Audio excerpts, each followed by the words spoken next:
Halo kawan, assalamualaikum. Selamat datang kembali di film Adrenalin.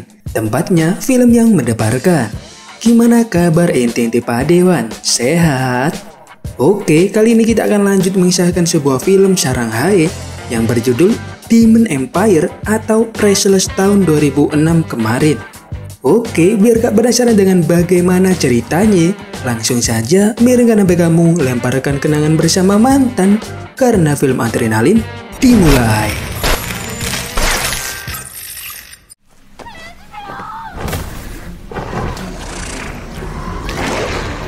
Pada suatu malam, ada seorang gadis yang tengah terikat dan didatangi beberapa ekor iblis. Para iblis berencana untuk langsung memangsanya. Akan tetapi, seseorang tiba-tiba langsung menghentikan mereka semua.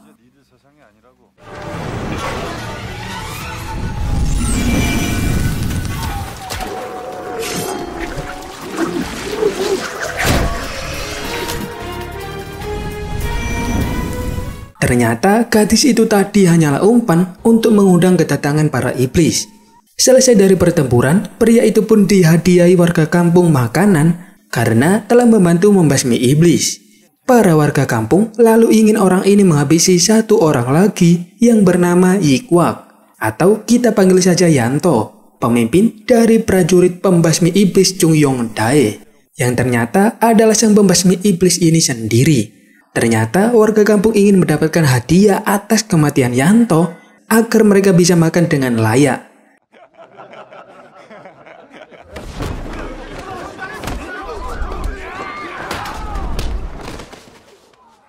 Setelah menumbangkan warga kampung, Yanto pun pergi dari sana. Namun karena tadi wedang tapinya dicampur obat tidur oleh warga kampung, maka Yanto pun pingsan di tempatnya berteduh. Dalam pingsannya itu, Yanto bermimpi kekasihnya yang sangat cantik sekali Wan. Kemudian, dia pun terbangun di tempat aneh yang penuh dengan pagoda dan orang-orang berbaju sama. Yanto pun bertanya pada salah satu dari mereka yang bernama Udin Gondrong. Dan ternyata, Yanto saat ini berada di surga bagian tengah, tempat di mana roh berada sebelum mereka kembali berreinkarnasi. Mendengar hal itu, sontak Yanto pun sangat terkejut. Karena ternyata dia sudah jadi almarhum. Udin lalu memandu Yanto untuk menuju surga tengah. Di tengah jalan-jalan mereka, Udin terkejut karena Yanto tak memiliki tanda pengenal kematian, seperti kebanyakan orang yang ada di sini. Udin lalu memanggil petugas penjaga alam barzah atau surga tengah. Petugas surga itu lalu membantu mengidentifikasi Yanto, kapan dan di mana dia meninggal.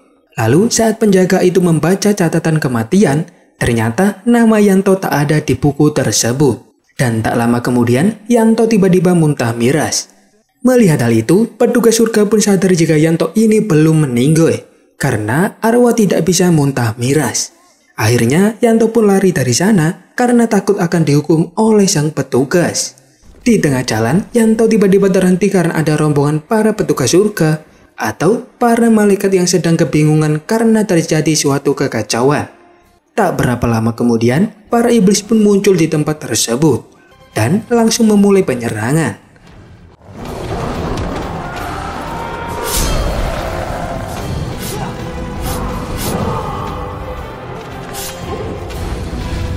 Pada momen itu, para malaikat pun mencoba untuk mengamankan pemimpin mereka, yang ternyata itu adalah kekasih Yanto yang telah lama tiada. Kekasih Yanto yang bernama Hua ini lalu diserang salah seorang musuh, sehingga membuat Yanto harus bergerak untuk menyelamatkan kekasihnya itu.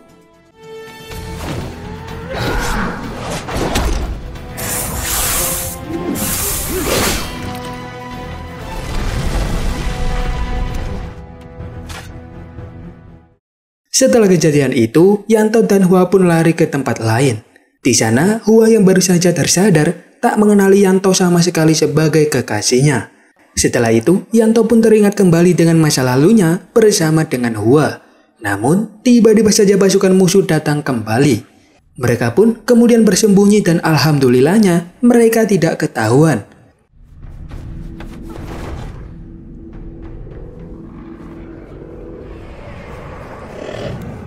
Hua kemudian menceritakan bahwa dia adalah seorang Chunin yaitu makhluk surga yang terbebas dari ingatan duniawi serta penderitaan. Hua juga cerita jika saat ini tengah terjadi pemberontakan. Dia bersama para malaikat berniat untuk menutup pintu surga tengah agar para musuh tidak bisa masuk ke dalam. Namun ternyata gerbang tersebut masih bisa kebobolan. Mendengar penjelasan Hua, Yanto pun sangat terkejut. Tetapi dia juga berjanji untuk melindungi Hua dan selalu bersama dengannya. Di tempat yang lain, para pemberontak sedang mencari batu suci. Akan tetapi, dalam penyerangan kemarin, mereka tak menemukan batu tersebut. Mereka mengira pasti Hua yang telah menyimpan batu tersebut. Sementara itu, Hua kemudian membawa Yanto pergi ke pemandian umum surga, agar baunya tidak seperti gembel yang ada di dunia. Setelah berendam setengah hari, Yanto malah bertemu dengan Udin di sana. Ternyata Hua lah yang memberi perintah kepada Udin untuk membawa Yanto kembali ke desa. Namun karena Hua tak menjemputnya langsung, Yanto pun menjadi sangat khawatir dan langsung menanyakannya kepada Udin. Lalu pada saat mencari Hua itulah Yanto bertemu dengan seorang gadis bernama Hio, yang lalu membawa Yanto ke pemimpin pemberontak yang bernama Banko. Ceritanya di masa lalu nih Wan, Yanto ini bertemu Banko yang merupakan seorang pembasmi iblis kerajaan. Yanto lalu diajak bergabung ke dalam timnya karena dia seorang indigo yang bisa melihat iblis. Beberapa waktu pun berlalu dengan sangat singkat, sampai akhirnya Yanto diangkat oleh Banko sebagai pemimpin pasukan pembasmi iblis Chungyong Dae. Pada keesokan harinya, Banko mendatangi Yanto yang sedang melamun karena kepergian Hua. Banko lalu cerita jika dia sama seperti Yanto, di mana istrinya diperkaos oleh seseorang dan akhirnya istri Banko pun mengakhiri hidupnya sendiri. Seseorang itu adalah salah satu bangsawan yang lalu menjadi menteri istana. Alhasil Banko pun tak bisa berbuat apa-apa, sampai mungkin waktunya tiba nanti. Banko lalu merencanakan sebuah pemberontakan untuk menggulingkan menteri istana, di mana Yanto diajak dalam rencana tersebut. Namun pada saat akan pergi, Yanto memohon agar Banko menghentikan niatnya tersebut, karena nantinya akan ada banyak nyawa yang hilang secara sia-sia. Tak banyak berkata-kata, Banko pun langsung OTW untuk menyerang kerajaan. Namun, naasnya semua prajurit Chungyong Dae akhirnya terbunuh.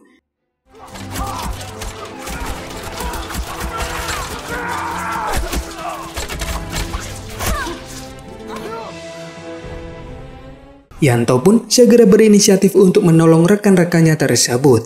Namun, pada saat Yanto akan mengorbankan dirinya sendiri, Banko memukulnya hingga pingsan. Setelah kembali ke masa sekarang, Yanto diberi pesan Banko agar Hua segera menyerahkan batu suci kepadanya. Karena itulah satu-satunya cara agar tak ada korban yang berjatuhan lagi. Karena jika tidak, dia akan memulai pemberontakan lagi. Dan kali ini tujuannya adalah untuk merubah tatanan dunia. Singkat cerita, Yanto pun akhirnya bertemu kembali dengan Hua. Namun, Yanto ini malah dikira sebagai salah satu dari para pemberontak. Yanto pun segera menyuruh Hua untuk membaca isi hatinya. Di sisi lain, Banko memerintahkan bawahannya untuk segera menangkap Hua. Karena batu suci milik Hua dibutuhkan untuk kembali ke dunia manusia, agar mereka bisa mempercepat datangnya bulan purnama, guna menambah kesaktian Banko. Di sisi lain, saat Yanto berduaan dengan Hua, tiba-tiba saja datang pasukan gagak yang akan menangkap Hua. Melihat hal itu, Yanto pun dengan sangat sigap langsung mengajak Hua untuk melarikan diri. Dalam pelarian itu, mereka pun akhirnya bertatap muka dengan para pemberontak, dan terjadilah pertarungan di tempat tersebut.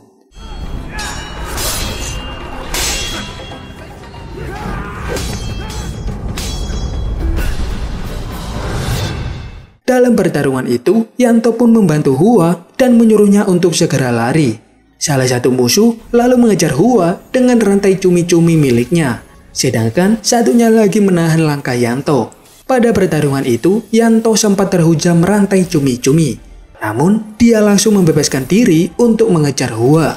Sementara Hua saat itu sedang melawan musuh satunya lagi, dengan sekuat tenaga yang dia miliki. Pada saat musuh itu akan menyerang Hua, tiba-tiba saja Yanto muncul untuk menghadangnya. Musuh yang bernama Wongkul itu tak jadi menyerang dan malah tertusuk pedang Yanto. karena dia sangat menghormati Yanto sebagai kakaknya sendiri yang selama ini telah melindungi para pasukan Chung Yong Dae.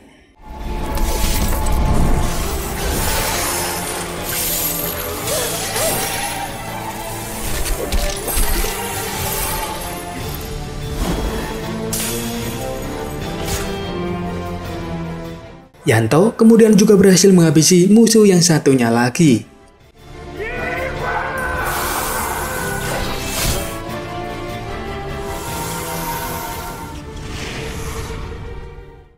Sementara itu, di pihak musuh, salah satu petinggi pemberontak yang bernama Yeowi dimarahi Banko karena menyuruh bawahnya untuk menyerang Yanto. Banko berencana menyadarkan Yanto tentang cinta yang hanya sementara dan semu. Yeowi yang kesal dengan keputusan Banko berencana pergi sendirian dan langsung menghabisi Yanto. Sedangkan Yanto yang saat itu dalam pelarian mencari desa tempat kolam pemantulan, yaitu tempat sakral yang biasa dibuat untuk bermeditasi, malah pacaran sedikit dengan Hua. Singkat cerita, sesampainya mereka di desa yang dimaksud, mereka berdua mendapati banyak roh telah berkelimpungan. Ternyata para arwah akan langsung mati jika tidak mencium wangi wewangian. Oleh karena hal itu, Hua langsung menggunakan kekuatan batu suci untuk memberikan wangi-wangian. Di saat itu juga, Yeowi menemukan keberadaan mereka. Akan tetapi, di waktu yang sama, Yanto malah pingsan karena trauma masa lalunya. Hua pun langsung bertindak dan tanpa sengaja membaca pikiran Yanto tentang dirinya di masa lalu.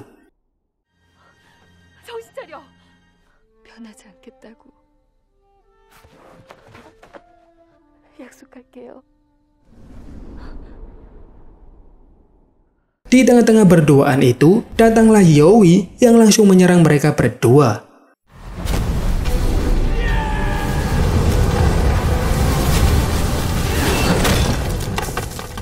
Setelah mereka lari, mereka malah bertemu dengan Hyo, di mana Yanto tak ingin melawannya karena mereka pernah satu tim. Sedangkan Yeowi datang dan langsung dihadang oleh Hyo. Yanto dan Hua lalu lanjut lari dari serangan pedang terbang Yeowi dan bersembunyi di tempat yang aman.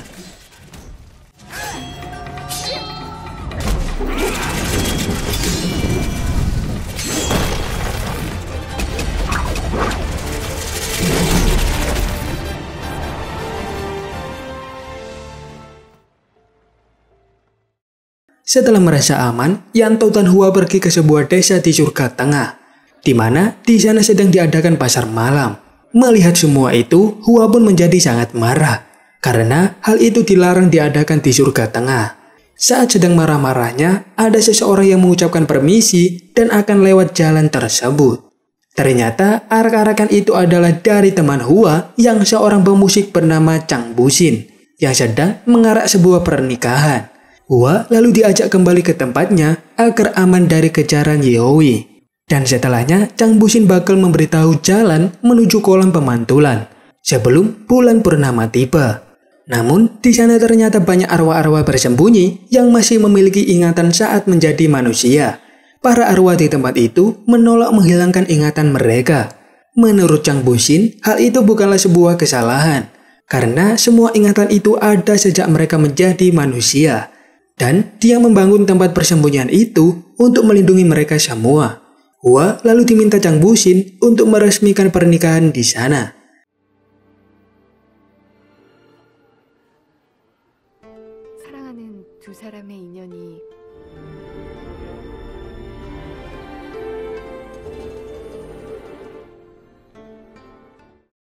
Setelah itu, ada ramai-ramai yang ternyata pasukan pemberontak sedang menghabisi para roh yang dipimpin oleh Hyo dan Yeowi. Hua langsung menunjukkan kekuatannya yang disambut oleh pedang Yeowi. Sementara itu, Hyo bertugas untuk menahan Yanto agar tak membantu Hua. Ternyata Hyo ini memiliki perasaan terpendam terhadap Yanto.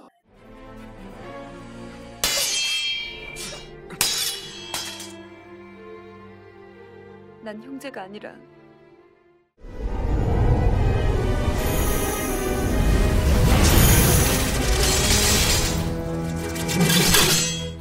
Di sisi lain, Hua sedang beradegan adu kanuragan melawan Yeowi. Tak berapa lama, datanglah Yanto untuk membantu Hua dan menyuruh Hua segera pergi ke kolam pemantulan.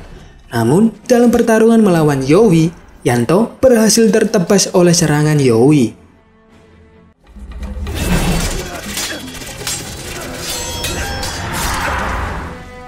Setelah itu, mereka pun kembali bertarung, dan kali ini Yowie akhirnya bisa dijatuhkan.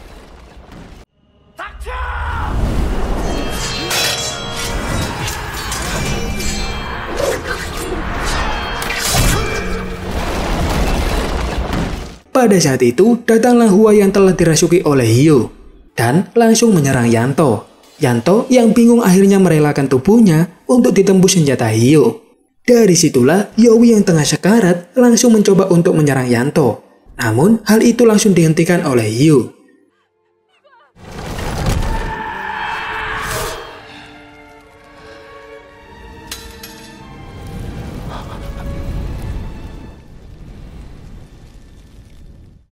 Setelah kejadian itu, Yanto yang sekarat langsung dirawat oleh Hua.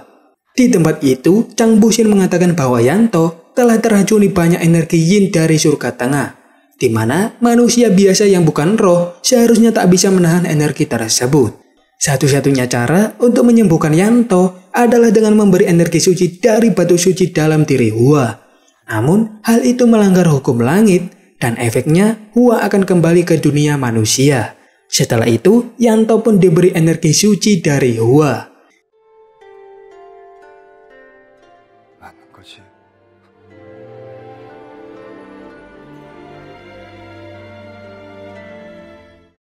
Di waktu yang sama, Banko telah menyelesaikan semedinya dan menjadi sangat-sangat kuat. Banko lalu datang ke tempat Yanto dan lalu mencoba mengambil batu suci yang ada di dalam diri Hua untuk membuka jalan ke dunia manusia. Namun karena tak berhasil, Banko pun menyandera Hua.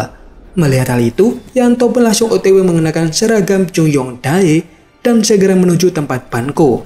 Sesampainya di sana, Yanto pun memulai aksinya, yaitu melawan banyak prajurit iblis Banko sendirian.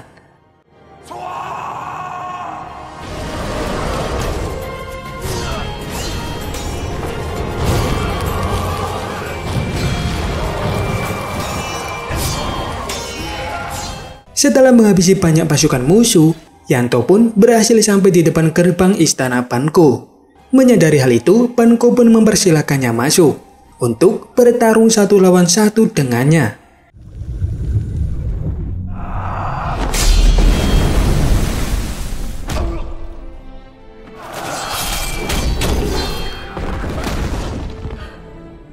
Dalam pertarungan itu, Yanto rela tertebas pedang Banko untuk menyelamatkan Hua. Namun, Hua yang melihat Yanto tergeletak tak berdaya, lalu masuk ke kolam untuk memberi Yanto energi suci, meskipun nantinya dia juga akan lenyap.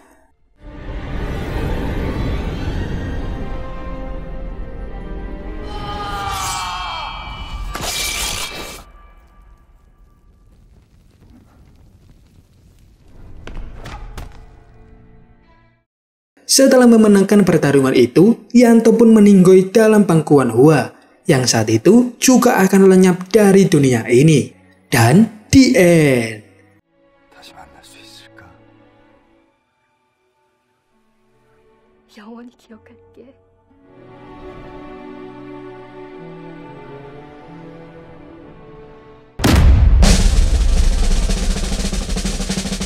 Pelajaran yang bisa kita ambil dari cerita ini adalah jangan pernah meremehkan seseorang yang bernama Yanto. Karena meskipun dia nampak pendiam dan tenang, sebenarnya kebanyakan dari mereka memiliki kekuatan yang sangat luar biasa hebat. Akhir kata, naik sepeda menuju ke gunung berapi. Adiknya Maman mau kerja dan sampai jumpa.